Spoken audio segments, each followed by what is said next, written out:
game on TV, eating Doritos, drinking a beer. What'd you say, Zoe? I clear my throat. Nothing. I'm just being a dork, Dad. Carry on. Dad returns to his game and Doritos, completely unfazed. I don't blame him. I act like a dork quite frequently. When I'm sure my dad's attention is focused on the TV again, I steeple my hands under my chin, close my eyes, and whisper in the tiniest voice possible so my sweet father, a Nebraska man through and through who's never understood his daughter's obsession with all things New York City, won't overhear me. Please, God, I whisper, let me get into my dream school. And then, please, if you're feeling particularly magnanimous, help me figure out a way to pay for it, too. Chapter 1. I don't know how you've held out this long, Zoe, my new roommate in the dorms, Clarissa, says. If I were still a virgin at this point, I think my clit would explode like a rocket at liftoff every time I so much as looked at a hot guy. That's quite a visual. We both giggle.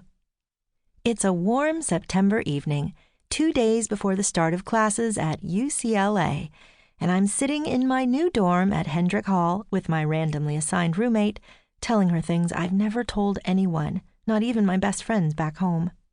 Why am I divulging my most intimate secrets and fantasies to a girl I've known for 2 days? I have no idea. All I can figure is Clarissa Michelson must be some kind of witch, because I simply can't resist opening up to her. Is being an 18-year-old virgin that weird out here in California? I ask. Back home, it's not that weird. It's probably about 50-50, I'd guess. I'm just saying if it were me, I'd be losing my mind. But that's just because I've always been insanely boy crazy. Oh, so have I say. I just haven't been able to act on my boy craziness because my dad's always been super strict with me. But now that I'm finally away from home, I'm going to let my boy crazy run amok come hell or high water. What Daddy doesn't know won't hurt him. Amen. So how did you lose your virginity? Exactly the way a nice girl is supposed to do it, with my high school boyfriend who loved and respected me. She snickers, and oh my God, it was such a letdown. He was insanely hot too, so I figured he'd rock my world. But nope, he was a total dud. My heart is racing. I've never had such a frank and open conversation about sex in my life. What made him such a dud? Clarissa makes a comical face. Well, first off, the boy wouldn't have known a clitoris if it bit him on the ass.